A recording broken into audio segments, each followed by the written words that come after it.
Gloria a Dios. Vamos a orar. Señor Dios, esta mañana venimos delante de ti. En el nombre de Jesús. ¿Quieres ponerte de pie para invocar así el nombre del Señor? Gracias, Padre. Gracias por tu amor. Gracias por tu misericordia. Gracias porque en tu amor y misericordia tú nos permites reunirnos hoy y congregarnos hoy en este lugar. Señor, en el nombre de Jesús, esta mañana invocamos tu nombre. Y al invocar tu nombre, Señor, recibimos, experimentamos y nos gozamos en tu presencia. Señor, porque la realidad suprema en esta mañana, la realidad que reina, es que tú estás en este lugar. Y por eso, Señor, venimos con corazones humillados delante de ti, reconociendo, Señor, también nuestras faltas, pidiéndote perdón por nuestros errores y pidiéndote, oh Dios, que tú nos ayudes a cada día ser más como el Señor Jesucristo. Padre, esta mañana, llena tu casa, que es tu pueblo, de tu gloria. Padre, si alguien ha llegado hasta este lugar enfermo, hoy tú puedes restaurar la salud. Si alguien ha llegado hasta este lugar emocionalmente afectado, hoy con tu presencia sanadora y restauradora, tú puedes sanar corazones quebrantados. Si alguien ha llegado con conflictos en su vida, hoy tú puedes traer paz en medio del caos. Y si alguien ha llegado, Señor, necesitando vida verdadera, necesitando vida nueva, necesitando perdón de pecados y una relación contigo, si alguien, en otras palabras, necesita ser rescatado, para que su destino eterno sea cambiado al eterno cielo de Dios, hoy tú puedes salvar a alguien, Dios. Señor, hoy fluye en esta asamblea, fluye en este pueblo. Padre, muévete, Espíritu Santo, en cada corazón, y que al salir de este lugar salgamos de aquí con el gozo de la experiencia de haber tenido un encuentro contigo. Padre, bendice a este pueblo en el nombre de Jesús. Amén y amén. Pueden sentarse. El viernes. Ah, qué bueno. El viernes preciosa, sí.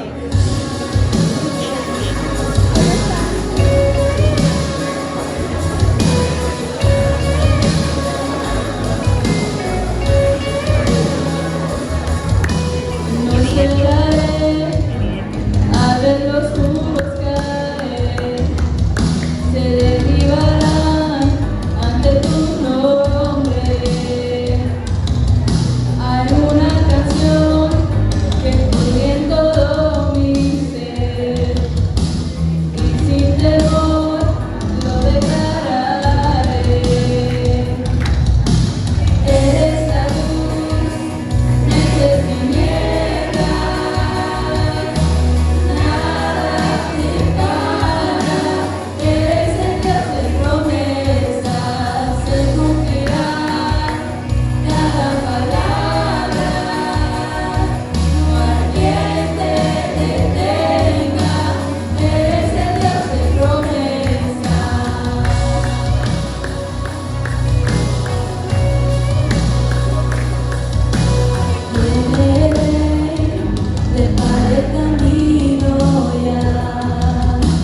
placer estar en la casa de Dios. Un privilegio también poder ofrendar y diezmar al Señor. Al Señor le damos que lo que Él nos da. Él no necesita nuestros diezmos y ofrendas. Eso es para la obra del Señor. Cuando diezmamos y ofrendamos, hacemos que la obra siga creciendo, caminando, haciendo su obra aquí en la tierra. Pero Dios apunta, Dios tiene una cuenta de ahorros en el cielo. Dice la palabra del Señor que hagamos tesoros arriba, donde no hay ladrón, ni orín, ni polilla que rompe. Así de que cuando ofrendamos lo hacemos para Dios. Así de que vamos a orar en esta mañana, dándole gracias a Dios porque nos ha permitido ofrendar y diezmar. Bendito sea el Señor. Padre bueno, te doy gracias en esta mañana, Señor, porque tú nos permites este privilegio glorioso como es de ofrendar y diezmar para tu obra, Señor.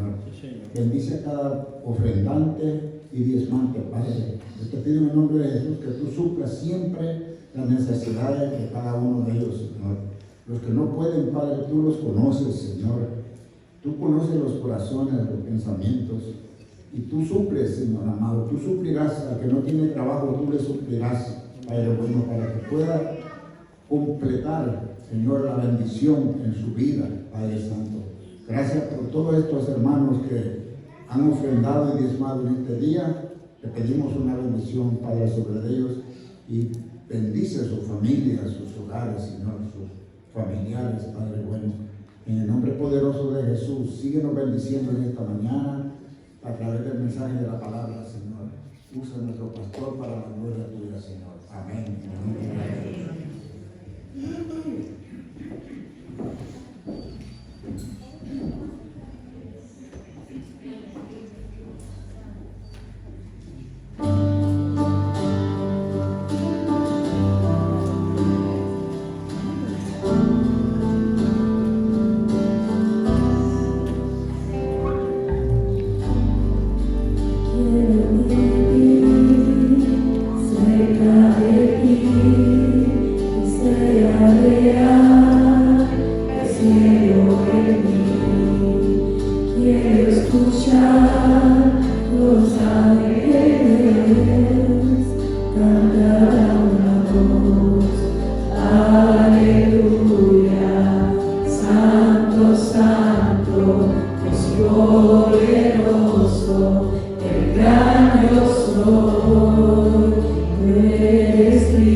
Soy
Dios me lo bendiga.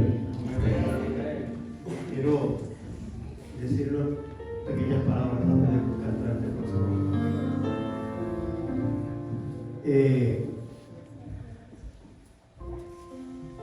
Quiero remontarlas al pasado.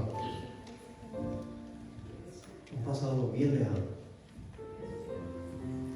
Cuando Noé, en un mandato de Dios, decidió seguir a Dios y construir un arca, un barco que nunca nadie había visto, enorme en capacidad, sencillamente porque Dios le dijo que lo hiciera. Y en fe se embarcó en una tremenda dirección. Le dijeron loco, le dijeron que eso no era necesario, le dijeron que tenía que hacer. Los quiero llevar a otro momento de la historia de nuestro pasado. Cuando un pueblo oprimido por el pueblo de Egipto sale por dirección de Dios en búsqueda de la tierra prometida. Y sale bajo el liderato de un hombre. Pero cuando va a entrar a la tierra prometida, entra bajo el liderato de otro hombre. Pero llega. Y allí Dios se manifiesta. Esta iglesia tuvo sus orígenes en otro lugar que no era este. Dios formó esta iglesia un poco más arriba, en Palmos Rifles East, en el sótano de otra iglesia. La sacó de allí y la trajo a este lugar. Y en este lugar llegó el pastor que no comenzó. Llegó otro pastor.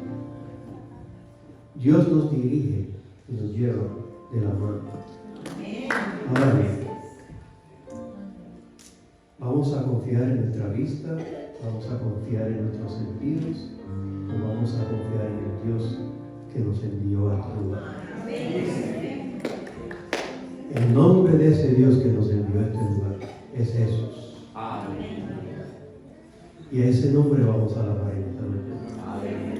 Nos vamos a embarcar y vamos a seguir creciendo, pensando en lo poderoso que es Jesús, que nos lleva de la mano.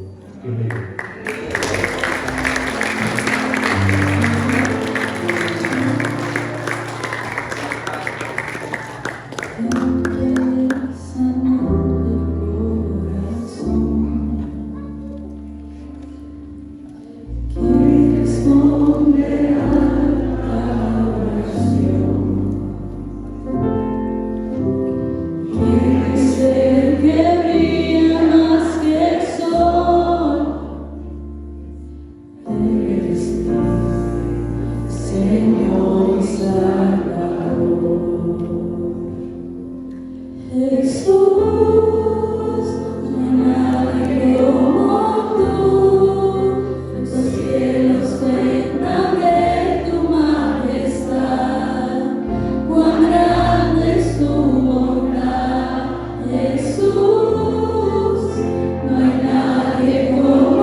Tu nombre sin igual.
ministrando mi vida. Y sé que estaba ministrando la vida de muchos. La introducción, el enfoque que nos dio el hermano Jaime y este canto. Y es posible que en la vida de algunos hayan cargas, hayan preocupaciones. Yo tengo algo en mi mente hace unos días para acá. Pero mientras estábamos adorando, el Señor me decía lo que quiero comunicarle a usted también, a mi espíritu me decía. ¿Quién es el que sufrió por amor? ¿Quién es el que perdona al que lo traicionó? ¿Quién fue el que su vida entregó por amor? Sin dudas, es Jesús. Ahora reciba esto. ¿Por qué te desesperas? ¿Por qué te cargas? ¿Por qué te importa tanto lo que va a pasar mañana? Si yo, el que hice todas estas cosas por amor, he prometido estar contigo todos los días hasta el fin del mundo. Jesús, no hay otro como tú. Amén. Pueden sentarse, bendito sea el nombre del Señor. Y en este momento vamos a recibir la palabra de Dios. Hoy nuestro hermano Sammy nos va a hablar acerca del amor de Dios. Oh, thank you. Los niños salen a la iglesia infantil. I'm sorry, guys. Children to Children Church. Thank you for being here.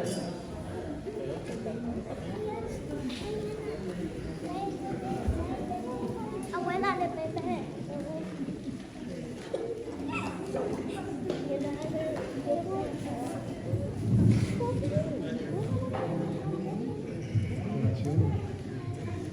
Buenos días, hermanos. Buenos días. ¿Me pueden escuchar? Con el micrófono. Bueno, les quiero decir que qué bendiciones fue disfrutar estar aquí hoy. Y también disfrutar estar en la casa de Dios con ustedes. Y como siempre, antes de dar el mensaje, me gustaría hacer una pequeña oración. So, si nos podemos poner de pie.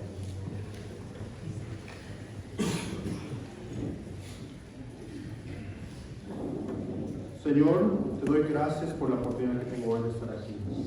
Te doy gracias porque tú me diste el privilegio de poder exponer tu palabra hoy en día. Te pido, Señor, que todo lo que yo diga hoy sea de edificación para mis hermanos. Y que no solamente sea yo, Señor, sino que seas tú, Dios. Que te manifiestes de una manera especial y que te lleves toda la gloria en este día. En nombre de tu amado Jesucristo. Amén. Cuando el pastor me dijo, Sammy, ven y dar un mensaje esta mañana, yo dije, wow, ¿verdad? No tenía un tópico en específico que traer hoy, dije, ¿qué puedo hablar hoy? Y dije, como estamos en el mes del amor y amistad, ¿qué tópico más relevante, qué tema más relevante que el amor? El problema es que, ¿qué se puede decir del amor, verdad? Hay otros videos, podcasts, conferencias que hablan del amor. Pero el problema es que si usted entra y mira todas esas cosas, es que muchos de ellos reducen al amor como algo tan simple como la atracción. Y si vemos, hay diferentes formas de amor. No solo existe el amor romántico, sino, por ejemplo, el amor entre padre e hijo, entre hermanos o entre amigos. Y también esto es importante porque cuando la Biblia habla del amor, la expresa en esas diferentes formas. El amor no solo es el sentimiento que uno tiene hacia una persona, sino que hay algo más detrás de todo eso. Piensen en la manera que Dios amó a su pueblo, ¿verdad? La más grande demostración de Dios hacia Israel fue que cuando lo sacó de Egipto. Pero después de eso, ¿qué les hizo? Les dio una ley. Ahora pueden decir, ¿qué tiene que ver la ley con todo esto? Y la cosa es que la ley pone límites a la relación. Cada relación tiene límites, ¿verdad? Porque el amor sin restricción es peligroso. Y Dios, ser un Dios santo, hay que recordar que Dios es un Dios santo, no podía convivir con un pueblo que durante toda su historia lo desobedecía. Y por eso tuvo que establecer unas leyes. Y estas leyes dictaban cómo ellos iban a tener que vivir junto con Dios. Y cuando usted piensa ley, ¿qué es lo que piensa? Los 10 mandamientos.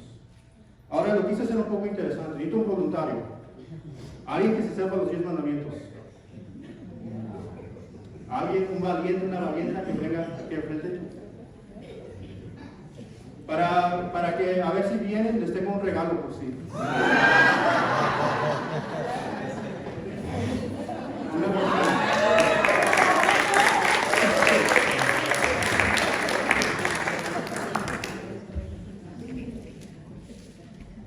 Hermana, necesito que me diga los 10 mandamientos. Amarás al Señor tu Dios con todo tu corazón. No te harás imágenes talladas ni te arrodillarás ante ellas. Santificarás el día de fiesta, el sábado. Honrarás a tu padre y a tu madre. Sí, nombre. No te honrarás a Dios, nombre de Dios en vano. Sí. Sí. No matarás. No matarás. No robarás. No robarás. No tomarás el nombre de Dios. Sí. No cometerás adulterio. Sí, no cometerás adulterio, no codiciarás los bienes de su prójimo. Y no darás falso testimonio. Exacto.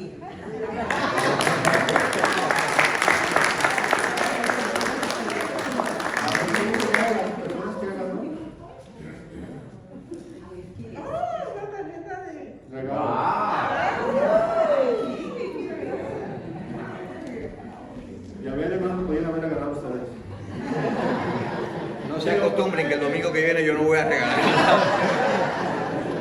Ahora, si tiene fondos es otra cosa. Pero como vemos, ¿verdad? Los 10 mandamientos eran una parte importante en la historia del pueblo de Dios.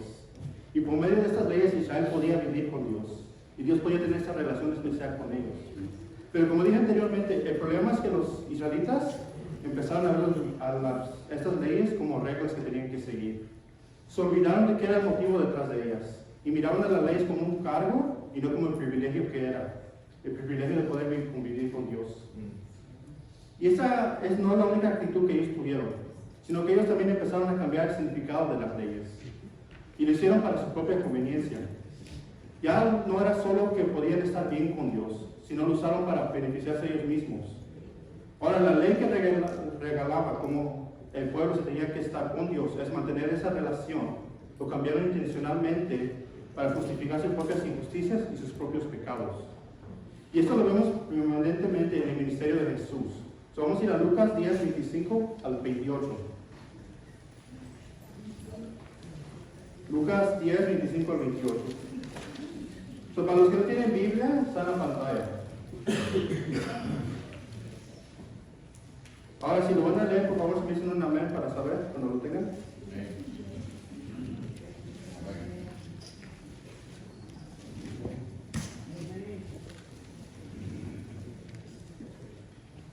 Pero como 3 amenes, ¿hay más amenes?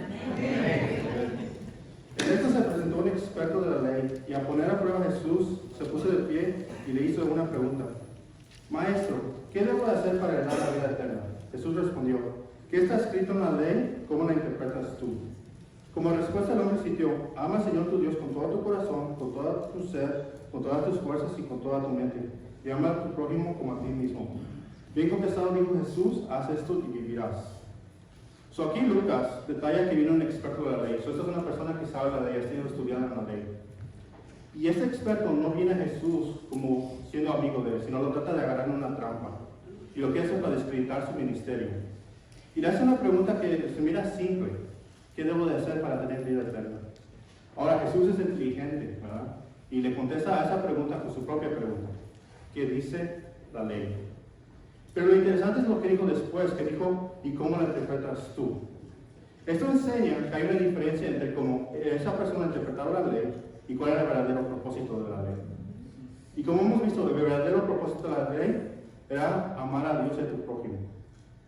Pero vemos que como Lucas enfatiza esta parte, que hay una diferencia entre cómo interpretaba esa persona la ley y cómo lo hacía Jesús. Ahora vamos a comenzar viendo cómo Jesús interpretaba al amar al prójimo y a Dios. Aquí la palabra griega que se es usada en este versículo es agapao. Si me pueden repetir, agapao. Agapao. Agapao significa amor accional. O sea que hay una acción que demuestra el valor de su amor. So John MacArthur, que es un predicador famoso, explica que el agapao es la más pura y forma de amor. Este amor no es motivado ni por la apariencia ni por la atracción, sino que agapao es la forma ideal del amor determinado solamente por la intención de aquel que ama. So, en su respuesta al experto de la ley, Jesús usa la historia del buen samaritano. Y lo hace como un ejemplo para mostrar qué es el verdadero significado del agapao. Por medio de esta historia, Jesús enseña lo que se espera cuando Él dice ama a tu prójimo. Y lo hace de una manera interesante. Ahora, ¿cuántos aquí se saben la historia del buen samaritano? Todos. Son lo bueno es que no vamos a entrar en esto hoy. Pero como si los que se saben la historia, ¿cuántos personajes hay ahí? Hay 3. El sacerdote, el levita y el samaritano.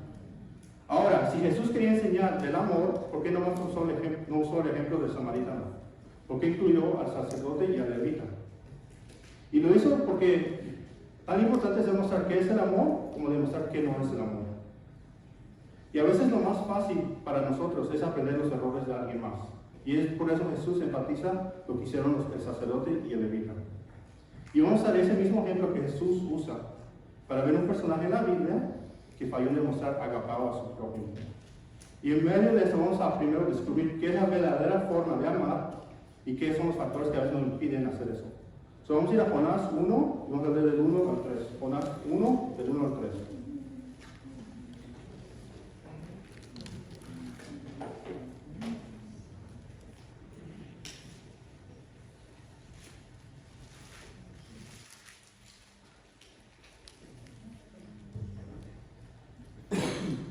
¿Todos lo tienen? La palabra del Señor vino a Jonás, hijo de Amitai: levántate y ve a la gran ciudad de Nínive, y proclama contra ella que su maldad ha llegado hasta mi presencia.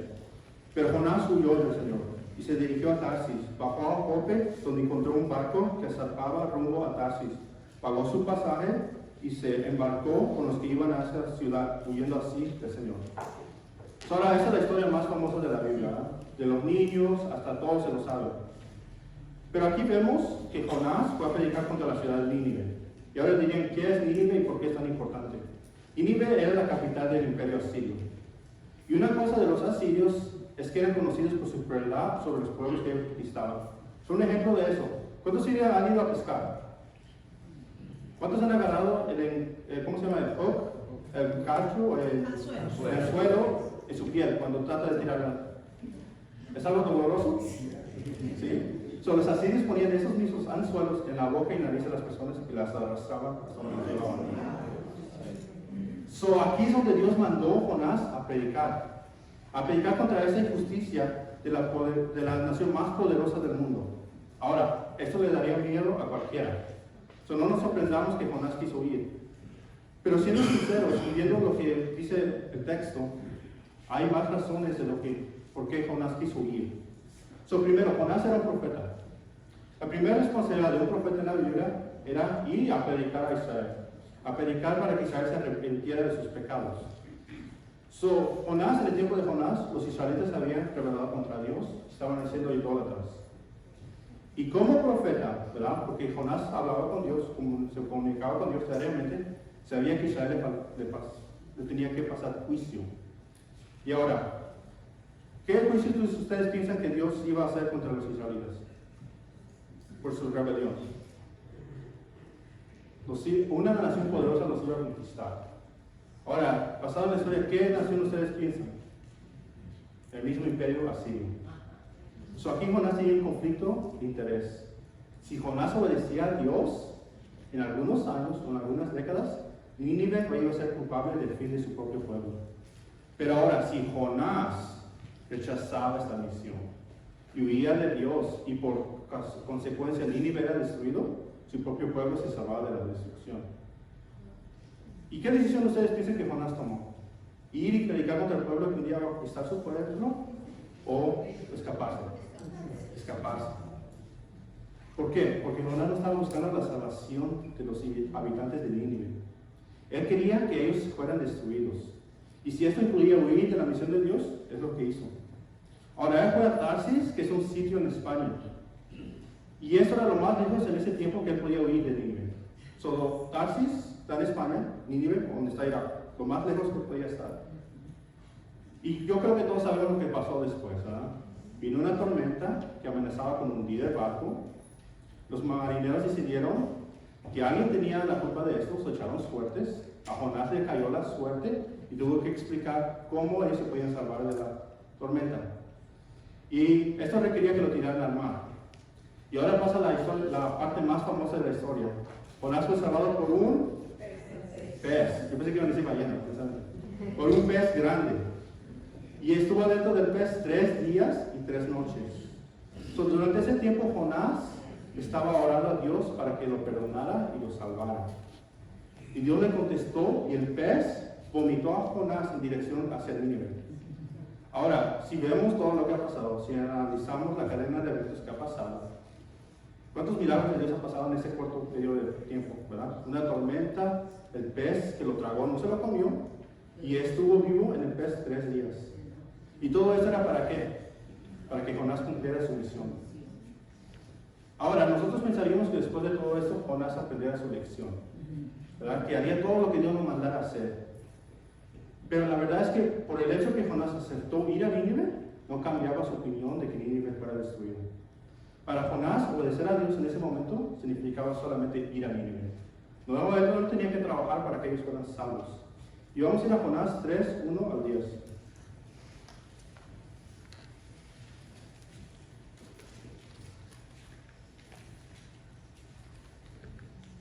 Jonás 3, 1 al 10.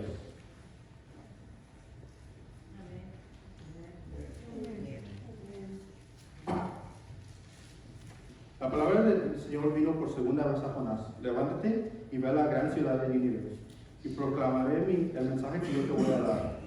Jonás se levantó y se caminó a Nínive, como el Señor le ordenó. Ahora, Nínive era una ciudad tan grande que se necesitaban 3 días para recorrerla. Jonás entró a la ciudad y la recorrió todo un día mientras proclamaba: dentro de 40 días Nínive será destruida. Los ninivitas creyeron a Dios, proclamaron ayuno, desde el mayor hasta el menor se vistieron con ropa áspera en señal de arrepentimiento.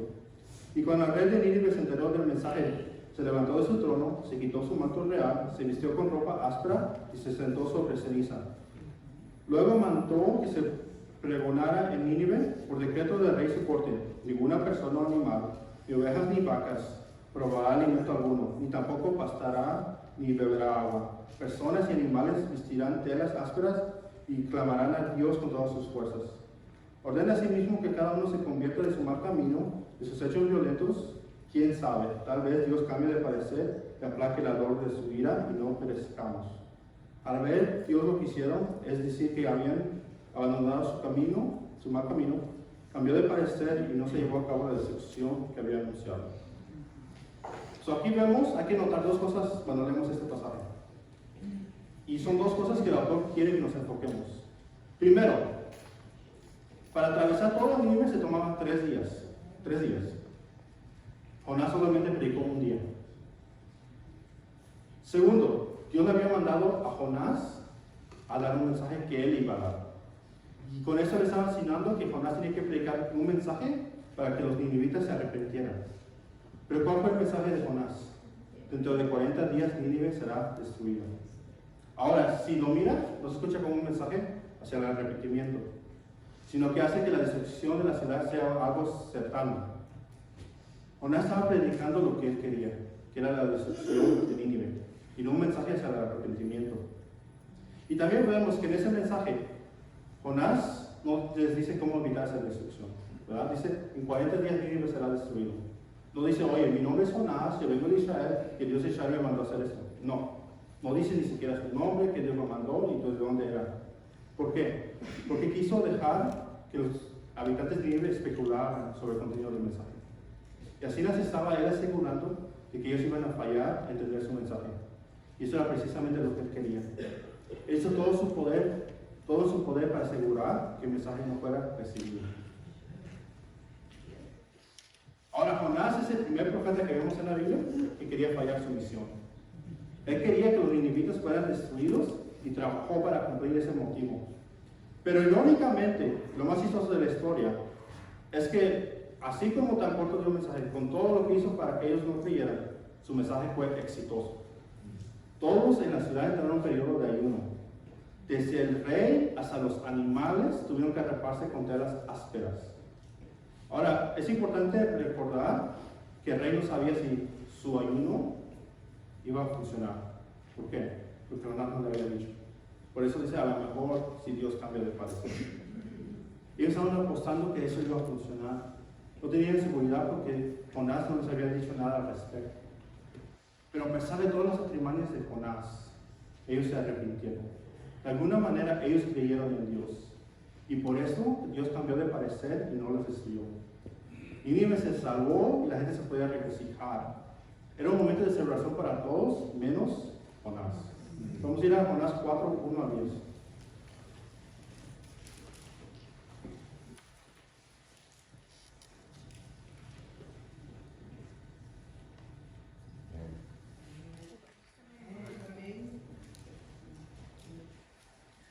Pero esto les gustó mucho a Jonás y le hizo enfurecer. Así que oró al Señor de esta manera: oh Señor, ¿no era esto lo que yo decía cuando todavía estaba en mi tierra? Por eso me anticipé a oír a Tarsis, pues bien sabía que tú eres un Dios misericordioso y compasivo, lento para la ira y lleno de amor, que cambies de parecer y no destruyes. Así que ahora, Señor, te suplico que me quites la vida. Prefiero morir a seguir viviendo. ¿Tienes razón de enfurecerte tanto?, respondió el Señor. Jonás salió y se sentó al este de la ciudad. Ahí hizo un cobertizo y se sentó debajo de su sombra para ver lo que iba a suceder con la ciudad. Y para aliviarlo del malestar, Dios dispuso una planta, lo cual creció hasta cubrir a Jonás la cabeza con su sombra. Jonás se alegró muchísimo por la planta, pero al amanecer del día siguiente, Dios dispuso que un gusano la hiriera y la planta se marchite. Al salir el sol, Dios dispuso un abrasador viento del este. Y además el sol iría a Jonás en la cabeza, de modo que este desfallece. Con deseos de morir se exclamó: prefiero morir a seguir viviendo. Pero Dios dijo: ¿tienes razón de enfurecerte tanto por la planta? Claro que la tengo, respondió, me muero de rabia.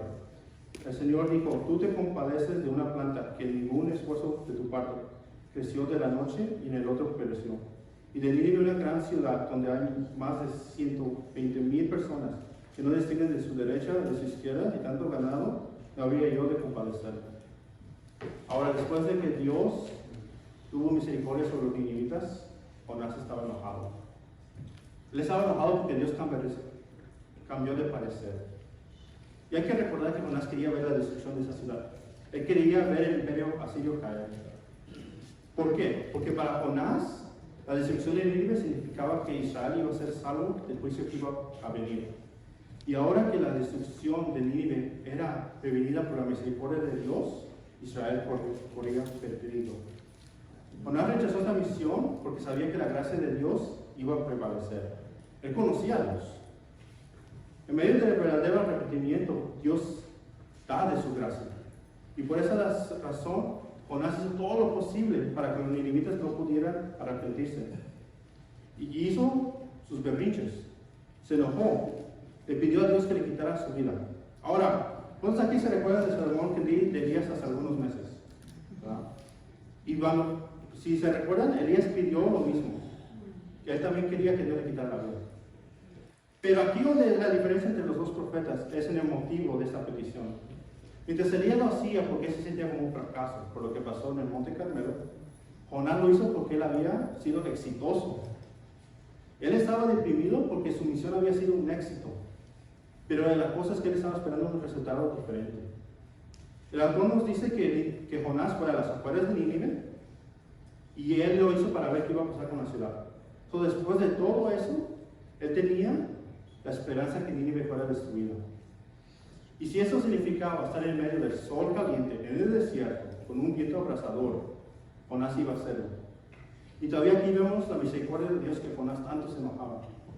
A pesar de todo esto, a pesar de sus berrinches, a pesar de cómo estaba enojado Jonás, Dios hace que le crezca una planta para que le dé abrigo. Pero esta planta solo está viva un día, porque Dios hace que el día siguiente se la coma un gusano.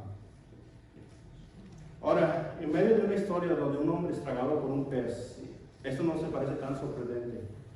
Pero esta es la parte más importante de la historia. Dios usa esa misma planta para enseñarle a Jonás dónde falló él en amar a su prójimo. La historia cuenta que Jonás se alegró muchísimo con la planta. y por eso la muerte de la planta le impactó mucho. Él estaba a gusto debajo de la sombra que la planta le daba. Pero con eso Dios enseñó que mientras Jonás estaba enojado por una simple planta, a él no le importó los habitantes de Nínive. Muchos de los cuales, la Biblia dice 120,000, eran niños, y hasta los animales inocentes. Jonás falló en amar a su prójimo. Él amó a una planta más que las miles y miles de personas que habitaban en Nínive.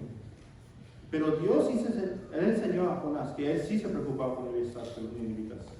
Aparte de todo, ellos eran parte de su creación. Pero la diferencia a Dios es que Jonás era cegado por su apatía y deseo de destrucción. Y como humano, Jonás estaba dispuesto a escoger quién eran objetos de su preocupación. Jonás falló en demostrar esa misma preocupación que Dios tenía por los ninivitas. Y ahora es fácil poder criticar a Jonás, ¿verdad? Especialmente porque falló en una misión que Dios le había dado. Pero hay que ver claramente las cosas que influenciaron a Jonás para hacer esa decisión. Y la más influyente entre todas es lo que se llama el tribalismo. El tribalismo es definido como una fuerte emoción de lealtad hacia un grupo político o social. Sobre un ejemplo, ¿verdad? ¿Cuántos aquí siguen los deportes? Muchos, ¿verdad? ¿Ustedes tienen mucha lealtad a su equipo? ¿Sí? ¿Se han querido pelear con los fanáticos de otro equipo? Claro, ¿verdad? Eso es tribalismo. Ahora, en caso de Jonás, él sentía una fuerte emoción de lealtad hacia sus raíces hebreas. Y como consecuencia, él nomás tenía cariño para este grupo, que eran los israelitas. Y cuando Dios lo llama a mandar un mensaje profético hacia un pueblo que no era parte de ese grupo preferido, él rechazó el llamado. Jonás no era capaz de amar más allá su propio grupo social. Y si vemos el tiempo de Jesús, era la misma mentalidad que tenían los líderes religiosos.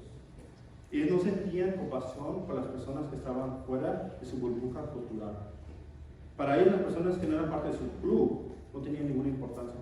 Miren cómo trataban a los cobradores de impuestos, a las prostitutas, a la gente común. Y esta es la actitud que Jesús condena con la historia del buen samaritano. Él demuestra que el verdadero amor agapao trasciende tribus y grupos sociales políticos. Pero Jonás no solamente practicaba el tribalismo, sino que también era influenciado por su religiosidad. Como israelita, él creía que era parte de un pueblo especial, ¿verdad?, que había sido escogido por Dios. Entonces, este estatus especial requería un estándar especial. Y este estándar era la ley. Aquí regresamos para atrás a la ley. Y ahora aquí es algo interesante, ¿verdad? Como hemos dicho, Israel era culpable de desobedecer la ley de Dios. Y como profeta Jonás entendió esto. Y él estaba feliz de predicarle a su propio pueblo hacia el arrepentimiento. Pero el problema viene cuando él es llamado a predicar a otra nación. Pero si lo vemos de esta manera, entre los dos pueblos, Israel, Asiria, ¿quién era más culpable? Los israelitas. ¿Por qué? Porque ellos sabían de la ley. Dios sabía que los ninivitas no sabían distinguir entre el bien y el mal. Ellos no tenían el mismo privilegio que tuvo Israel, de tener a Dios entre ellos, de que Dios les diera la ley. Entre los ojos de Dios, el pecado de Israel era más grande. Pero para Jonás no. Él creía que solamente Israel, por ser esa nación privilegiada, se merecía la misericordia de Dios. Para Jonás, solamente Israel tenía importancia en los planes de Dios. Nadie más era relevante a esto, ningún otro pueblo, ninguna otra nación. Aquí vemos que su tribalismo y su religiosidad no lo dejaban ver el verdadero propósito de Dios. Y vemos que a pesar de todo eso, el verdadero propósito de Dios era que sí estaba preocupado por la salvación de los ninivitas. En el plan de Dios incluía todos los sentidos. Y si esto no va a agarrar, ¿por qué Dios llamó a Jonás a predicar a Nínive si no le preocupaban ellos?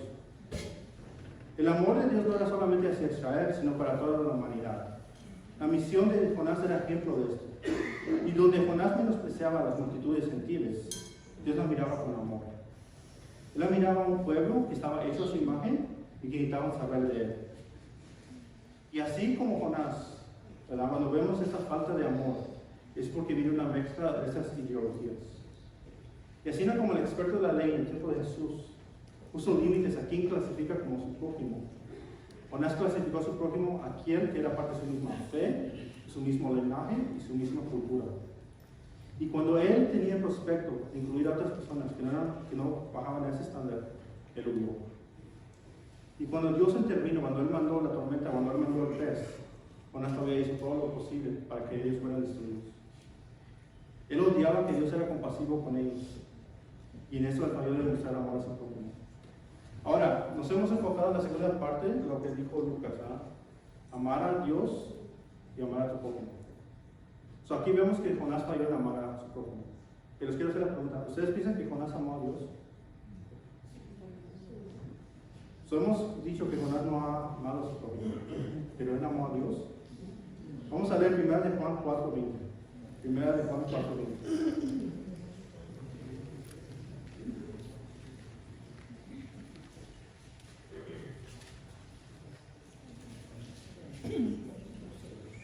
¿Sí algo del aire, verdad?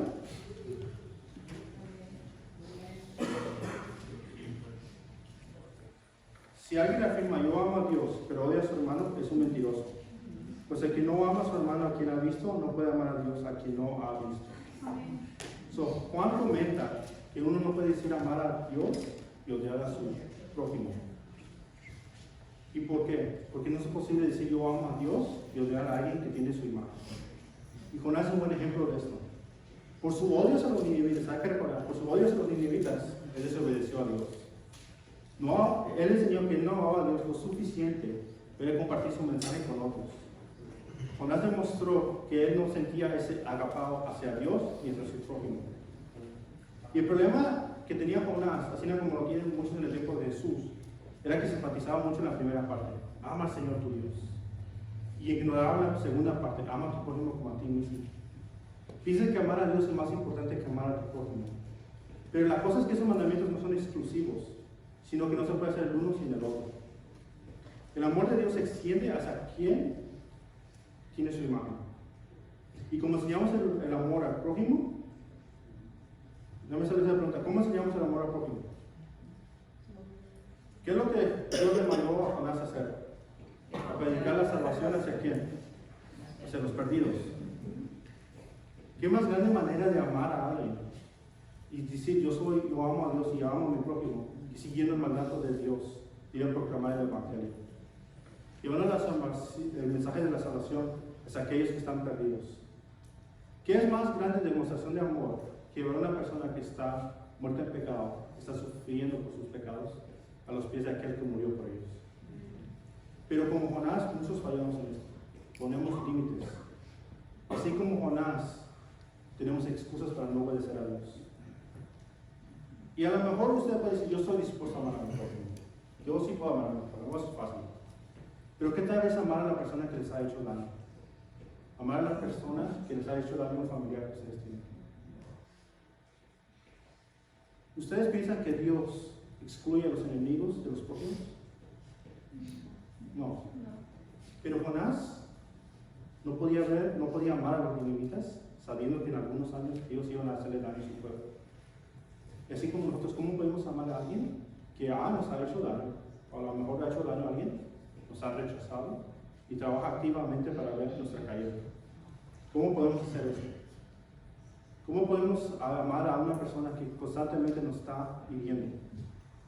Pero cuando Dios nos ama, nos llama a amar a nuestros prójimos, nos excluye a nuestros enemigos.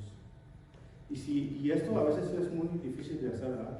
Hay gente que nos saca de onda, ¿verdad? Hay gente que le decimos a Dios: yo no sé, Dios, ¿cómo le haces? Te lo llevo, te lo mando, pero se va de aquí. Y esto es difícil, amar a esa persona así, ¿verdad? Pero vemos que Dios, primero, no nos manda algo que es imposible. Y al mismo tiempo, Él no nos manda algo que Él no puede hacer. Porque la verdad es que Dios amó a sus enemigos. Y usted me puede preguntar: ¿cómo es esto? ¿Cómo Dios puede amar a sus enemigos? Lo vamos a ver en Romanos 5:10. Romanos 5:10.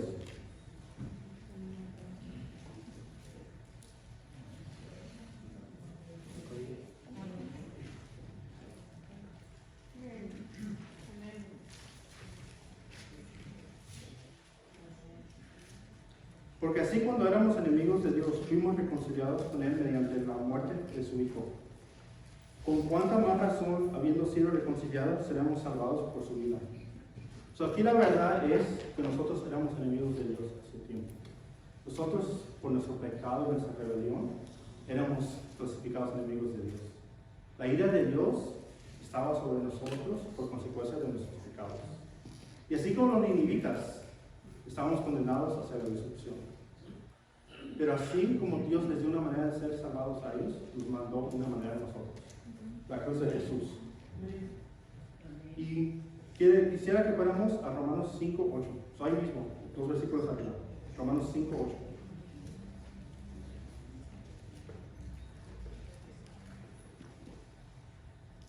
Pero Dios demuestra su amor por nosotros en esto, que cuando aún todavía éramos pecadores, Cristo murió por nosotros.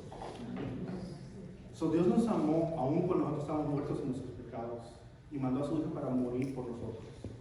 Cada persona que está aquí hoy en día es un ejemplo vivo del amor de Dios. Ustedes están aquí porque Jesús murió por nosotros. Y este amor de Jesús, que Él vino a morir por nosotros, no fue basado ni en nuestras obras, ni cómo Él nos miraba, ni cómo nosotros éramos, sino por ese amor que tenía hacia nosotros. Y este es el verdadero agapao, por el amor accionado. Y ahora Dios nos manda a hacer lo mismo con nosotros. Amar sin importar la apariencia, la atracción o la relación que tengamos. Dios expresó su amor a nosotros porque tenía esa noble intención de salvarnos. Y no lo hizo por nuestras obras, sino lo hizo solamente por su amor hacia nosotros. Y aun cuando nosotros no teníamos nada bueno en nosotros, Él lo hizo. Él mandó a su Hijo a morir por nosotros. Y ahora Él nos manda a nosotros a hacer lo mismo, a compartir ese evangelio que es que Jesús vino y murió por nosotros, hacia otros. Y de esta forma extendemos el amor de Dios hacia ellos. Les enseñamos qué es el verdadero amor. Hoy en día el amor está basado en lo que tú eres o en lo que tú haces. Pero el amor de Dios está basado en lo que Él hizo por nosotros. Y esto es lo que nos manda a Él hacer, a ir y llevar este amor hacia otros. A llevarles que Jesús murió por ellos. Y que hay arrepentimiento. Y la cosa es cómo nosotros podemos decir que amamos a Dios. ¿Cómo podemos decir nosotros yo amo a Dios, yo amo a mi prójimo? Si dejamos que personas que tienen su imagen se pierdan. ¿Cómo podemos decir que amamos a Dios cuando a veces por nuestra propia apatía o por nuestros propios límites que nos ponemos condenamos a las personas a la eternidad sin Cristo? Y les quiero dejar con esto. En este mensaje tenemos 2 ejemplos. A Jonás, que por sus propias filosofías y propias ideologías quiso condenar a los ninivitas a la destrucción. Pero también tenemos el ejemplo de Dios, que por su amor Él vino a morir por nosotros. Amén. Amén.